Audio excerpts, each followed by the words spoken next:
Everyone. सो कैसे हैं आप सब? होप सो बहुत अच्छे होंगे। सो गाइस, आज के इस वीडियो के अंदर हम बात करने वाले हैं गोस एंड तब की एक स्टोरी के बारे में जिसका नाम है द शूज ऑफ माई सेसी। तो चलिए बिना समय बताए शुरू करते हैं कहानी को। अब जब हम कहानी की बात कर ही रहे हैं तो कहानी का बैकग्राउंड समझना भी बहुत ज़रूरी है। तो चलिए सबसे पहले बात करते हैं कि इस कहानी को लिखा कब गया था और क्यों लिखा गया था उसके बारे में। तो जैसे कि मैंने आपको बताया कि इस कहानी को गोसन तब ने लिखा था। ये कहानी उनके collection once Singapore 65 stories by a Singaporean से ली गई है। इस कहानी को सेकेंड वर्ल्ड वॉर के टाइम पे लिखा गया था।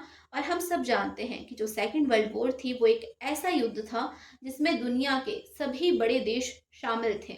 और इस युद्ध में, इस युद्ध की ज्वाला में कई देश जो है वो धधक रहे थे। उस समय जो नॉर्मल लोग थे, जो नॉर्मल सिटीजन थे, उनके बीच के रिलेशन कैसे थे वो इस कहानी के अंदर बताया गया है। तो चलिए अब शुरू करते हैं इस कहानी को। तो बात है 1945 की। उस समय जो अंग्रेज हैं वो सिंगापुर लौट आए थे। सिंगापुर आने के बाद में उन्होंने कई लोगों को बंदी बना लिया था, कई जापानीज को उन्होंने बंदी बनाया हुआ था, जिनमें एक टीचर भी था जिसका नाम था सैसी। अब ये जो सैसी हैं ये हमारे लेखक के टीचर हैं। लेखक बताते हैं कि ये जो सैसी थे ये बहुत अच्छे टीचर थे, ये अपने स्टूडेंट्स से बहुत प्यार करते थे और वो जो है उनकी मदद भी किया करते थे। लेखक ने बताया कि जो सैसी है उन्होंने जो है लेखक को अपने जूते दिए हुए थे। तो जो लेखक हैं वो सैसी की बहुत तारीफ करते हैं। अब जो लेखक हैं वो बताते हैं उस टाइम के बारे में, यानी कि 1945 की वो बात बताते हैं। वो बताते हैं कि जो उनके टीचर सैसी हैं उनको जो है यहाँ पर सिंगापुर के अंदर अंग्रेजी सरकार ने गिरफ्तार कर लिया था। उनको गिरफ्तार इसलिए किया गया था ताकि वो जो लोग बंदी बने हुए थे, जो लोगों को जो अंग्रेजी सरकार ने बंदी बनाया हुआ था, उनको ये जो सैसी है ये जापानीज सिखा सके, इसलिए जो है हमारे सैसी टीचर को गिरफ्तार किया गया था। अब जो लेखक हैं वो बताते हैं कि मुझे बहुत टेंशन हो रही थी क्योंकि मेरे जो टीचर हैं वो गिरफ्तार हो गए थे, तो मुझे बहुत टेंशन हो रही थी। लेकिन मेरी जो टेंशन है वो दूर हो गई जब मुझे जो है एक लेटर मिलता है। ये जो लेटर है ये सैसी ने लिखा था, यानी कि उनके टीचर ने लिखा था।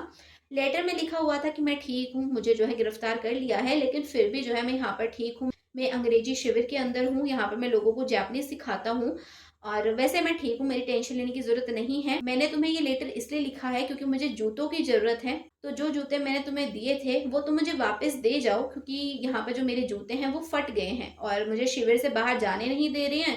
तो मैं जो हूँ बिना जूतों के हूँ, तो तुम मुझे मेरे जूते वापस कर दो। तो यहाँ पे जो लेखक हैं वो पहले तो खुश होते हैं कि जो उनके टीचर हैं वो सही सलामत है, लेकिन फिर जो है उनको डर भी लगता है। अब आप सोच रहे होंगे कि डर किस बात का? तो डर इसलिए लगता है क्योंकि जो ये हमारे लेखक हैं उनको सैसी ने जो है लेटर लिखा था।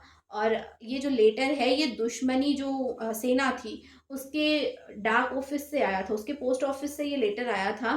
तो ये लेटर इनके पास आ गया था लेखक के पास में। तो लेखक सोच रहे हैं कि अगर किसी को इसके बारे में पता चल गया कि मुझे जो है सैसी ने, एक बंदी ने लेटर लिखा है, तो मेरे ऊपर जो है एक्शन हो सकता है। अब यहाँ पर आप देखो कि जो लोग होते हैं, जब किसी दूसरे देश का हमारे देश के ऊपर कब्जा होता है, तो हम जितने भी लोग होते हैं, हम जितने भी नागरिक होते हैं, हमारी जो फ्रीडम होती है वो छिन जाती है। और फ्रीडम छिनने का मतलब क्या होता है वो हम इंडियंस अच्छे से जानते हैं, हमें सब पता है। तो जब कोई देश दूसरे देश पे कब्जा करता है तो वो जो देश है वो उसकी कॉलोनी बन जाता है, और एक कॉलोनी को कैसे ट्रीट किया जाता है वो हम इंडियंस जानते हैं, क्योंकि हम भी जो है ब्रिटिशर्स की कॉलोनी रहे हैं। तो यहाँ पर जो लेखक है वो बहुत डरे हुए हैं कि अगर जो है पुलिस को पता चल गया तो वो जो है मेरे ऊपर एक्शन लेंगी, मुझे सजा देंगी। पर वो जो है खुश भी हैं कि उनके जो टीचर है वो सही सलामत है। लेकिन अब जो लेखक हैं वो अब जूते जाने वापस कैसे जाएं? शिविर तक जाना तो पड़ेगा, और उनके घर से शिविर तक जाने के लिए कोई भी व्हीकल नहीं है, तो वो कैसे जा सकते हैं? और वो जाना भी नहीं चाहते। क्यों नहीं जाना चाहते? क्योंकि जो शिविर है ये दूसरी सेना ने लगाया हुआ है, और अगर वो वहाँ पे जाएंगे तो उनको लगता है कि भाई कहीं मुझे बंदी ना बना ले, तो वो वहाँ पे जाना नहीं चाहते। तो वो क्या करते हैं, वो एक लेटर लिखते हैं अपने टीचर सैसी को। उस लेटर में वो लिखते हैं कि देखो, आपके जो जूते हैं वो तो बिक गए हैं, तो मेरे पास आपके जूते नहीं हैं, और ऐसा कह करके वो जो लेटर है वो पोस्ट कर देते हैं।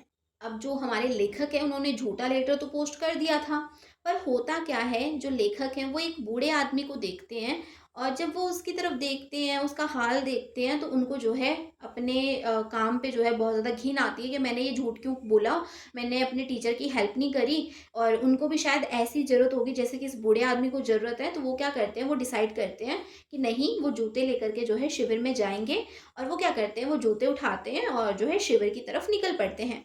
अब जैसे वो शिविर में पहुँचते हैं, अपने टीचर को, सैसी को जूते पकड़ाते हैं, तो जो सैसी है वो ना तो खुश होता है और ना ही कोई ऐसे इमोशंस दिखाता है उस राइटर को देख कर के, हमारे राइटर को देख कर के। तो लेखक को जो है शर्मिंदगी महसूस होती है कि उन्होंने अपने टीचर से झूठ बोला था, जो कि उन्हें नहीं बोलना चाहिए था। और दूसरी तरफ जो सैसी है, वो भी बहुत ज़्यादा गुस्से में थे, मतलब वो बहुत अंदर ही अंदर ना ऐसे वो गुस्से में थे कि मैंने क्या यही सिखाया है अपने स्टूडेंट्स को कि झूठ बोलो। ऐसे अगर किसी को नीड है, किसी को आपकी हेल्प की ज़रूरत है, तो आप उसकी हेल्प मत करो, आप झूठ बोल दो। ये तो मैंने अपने बच्चों को कभी नहीं सिखाया, तो इसने मेरे से झूठ क्यों बोला? क्योंकि जो राइटर उन्होंने झूठ बोला था कि मैंने आपके जूते बेच दिए हैं, लेकिन ऐसा नहीं था। तो जो सैसी हैं वो बहुत ज़्यादा ऐसे मतलब अंदर से ना अपने आप को कोस रहे थे कि ये मैंने क्या सिखाया है बच्चों को? क्या मैं कुछ नहीं कर पाया ज़िंदगी में? तो जो राइटर हैं वो भी बहुत शर्मिंदा थे। तो अंत में जो है राइटर क्या करते हैं, उस शिविर से विदा लेते हैं और विदा लेते हुए वो अपने टीचर के लिए एक गाना गाते हैं, एक विदाई गीत गाते हैं।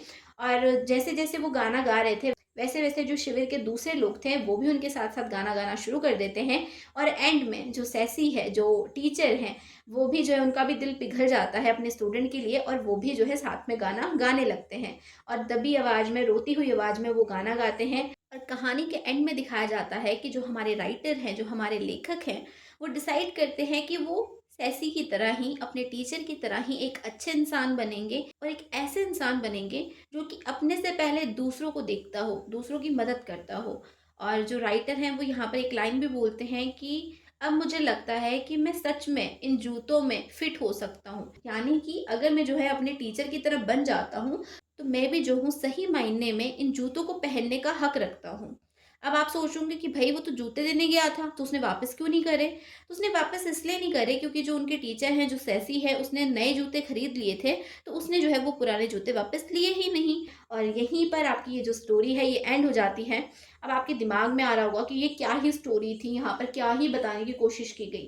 तो देखो यहाँ पर दिखाया जा रहा है कि जब कोई दूसरा देश आपके देश पे कब्जा कर लेता है, आपका देश जब किसी दूसरे देश की कॉलोनी बन जाता है, तो उस टाइम पे जो लोग होते हैं उनको कितनी तकलीफ़ों का सामना करना पड़ता है, जो पूरा एनवायरनमेंट होता है किसी भी देश का, वो कितना बिगड़ जाता है, कितना चेंज हो जाता है।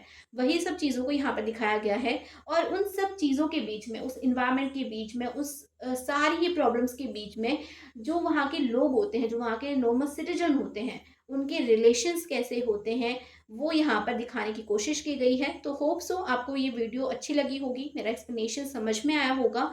सो that's all for today's video. अगर किसी और टॉपिक पे वीडियो चाहिए तो आप मुझे कमेंट सेक्शन में कमेंट कर सकते हैं। और एक बहुत इंपॉर्टेंट बात, आप कौन सी यूनिवर्सिटी से, कौन से स्टेट से, कौन से बोर्ड से इस वीडियो को देख रहे हो, वो मुझे कमेंट सेक्शन में ज़रूर से बता देना ताकि मैं आपकी यूनिवर्सिटी के ऊपर भी वीडियोज़ बना सकूँ। So that's all for today's video. मिलते हैं नेक्स्ट वीडियो में, तब तक के लिए bye bye, take care, keep watching, keep learning, love you all.